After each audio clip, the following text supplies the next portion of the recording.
ছেলেরা, কিরে বাপ, আজকের সারাদিনে তোমরা যারা ফজর জোহর আসর মাগরিব এক ওয়াক্ত নামাজ পড়ো নাই, এই জানোয়ার, তুই মানুষের বাচ্চা হবি কোন দিন? এই হাইওয়ান, কিরে বেটা, তোর বিবেক আসবে কোন দিন? তুই পবিত্র এক মায়ের 2 বছর দুধ খাও না? তুই কোন মুসলমান মার দুধ খাও নাই বেটা? এই না, কিরে বেটা, দাঁড়া বেটা, মাঝি বলে দাঁড়া, এখন দাঁড়া বেটা, আমি দাঁড় করাই, আমারে মাহফিলওয়ালারা বলুক, আমারে কর্তৃপক্ষ অনুমতি দেখ, আমি এখন দাঁড় করাই। অপদার্থ, বেনামাজি, বেহায়া, নির্লজ্জ এই জন্তুর মতো চেহারা, ওরে তো দেখলেই চিনা যায়। যার কপালে সেজদা নাই, তার চেহারায় কোনো দয়া মায়া থাকে না, তার চেহারায় কোনো রসকস থাকে না, সে সভ্য মানুষের অন্তর্ভুক্ত নয়। সে আফ্রিকার জঙ্গলের কিংবা সুন্দরবনের কোনো জন্তু জানোয়ারের সাথেই তাকে মানায়। বলো ভাইয়া, আমি তোমার বিবেক জাগাইতে চাই, তুমি মানুষের বাচ্চা হইলে সিজদা দিবা। তুমি যদি এক মায়ের দুধ খেয়ে থাকো, মোবাইল টিপতেছো আর সারাদিন নারীর ছবি দেখছো, নর্তকী, এই ছেলেরা বেটা, তুই নর্তকীর হাতে বড় হয়েছিলি? সিনেমার নর্তকী তোর মা, হিন্দি সিনেমার নর্তকী তোর মা, তো ফুটবল ক্রিকেট খেলোয়াড়ের সন্তান, তুমি এই চুল রাখলা কেন? কেন মেয়ে? কার থেকে দেখে এই চুল রাখলা? এ তো ইয়াহুদির চুল, এ তো বেঈমানের চুল। এই চারদিকে যাদের চুল বড় বিশ্রী, এই বিকট, এ তো বেঈমানের চুল, এ তো মুশরিকের চুল, এ তো কাফেরের চুল, এ দাজ্জালের চুল, এটা জাহান্নামীদের চুল, এটা আবু জেহেলের চুল। এটা কোরআনের বক্তব্য। কোরআনে আল্লাহ বলছেন, আবু জেহেলের চুলকে আল্লাহ বলছে, তোর লম্বা সামনের চুল ধরে আমি তোরে হাসরের ময়দানে বেইজ্জতি করব। কোরআনের আয়াত। আল্লাহ কোরআনে বলছে, ফেরেশতারা জিজ্ঞেস করবে, আল্লাহ জাহান্নামীকে কেমনে ফেলাইতাম জাহান্নামে? আল্লাহ বলবে, সামনের বড় চুল আর 2 ঠ্যাং ধরে আলগি দিয়া, ছাগলের বাচ্চা যেমনি আলগি মারে এমনি দ্রাম করে ফেলাইবে। ফায়ুখাযু বিন নাওয়াসি ওয়াল আকদাম।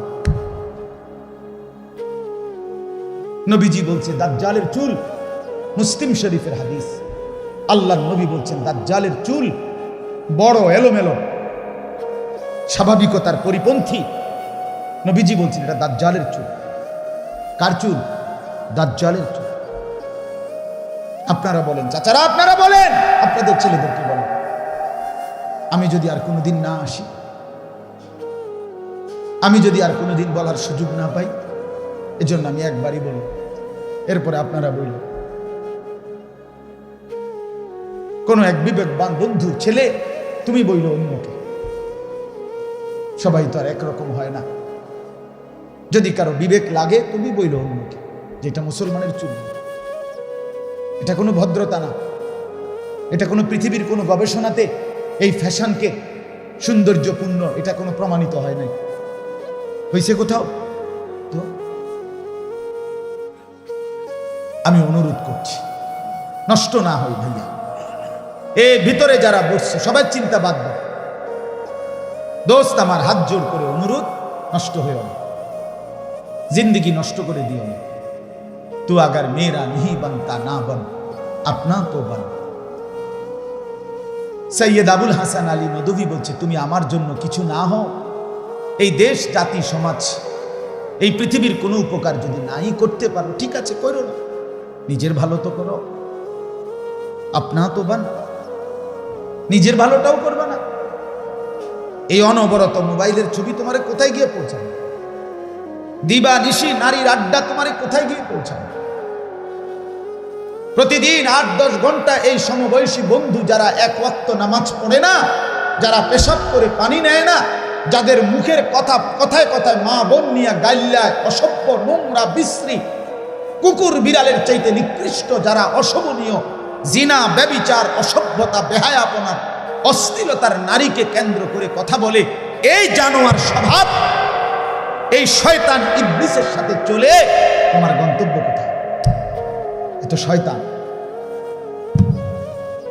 দুপুর 3টা বাজে বাইর হইয়া রাতের 11টা পর্যন্ত 8 ঘন্টা যার লগে আড্ডা দিলা, অথচ একটা বার যে এক ওয়াক্ত নামাজ এর কথা বলে নাই, এ তো বন্ধু নাই, তো শয়তান, এ তো ইবলিস, এ তো ইবলিস, ইবলিস। আমি গত 2-3 দিনে, 3 দিনের মধ্যে মনে 2 বার আমার জামাত দেরি হয়েছে। আমার ড্রাইভার আজকে আমার বলতেছে, হুজুর আজকে কিন্তু 2-3 দিন জামাত দেরি হইতেছে। আমার ড্রাইভার আমার মনে করে গেছে। আমি বলছি না, ঠিক আছে, সঠিক বলছি। সঙ্গী এমনই হয়, সে আমার ড্রাইভার কিন্তু সে আমার সঙ্গী। আমি অনেক সময় ক্লান্তির কারণে গাড়ি ঘুমাই, কিন্তু টাইমলি নামাজের আগে ওযু করার মতো সময় নিয়ে সে ঠিকই গাড়ি থামায়।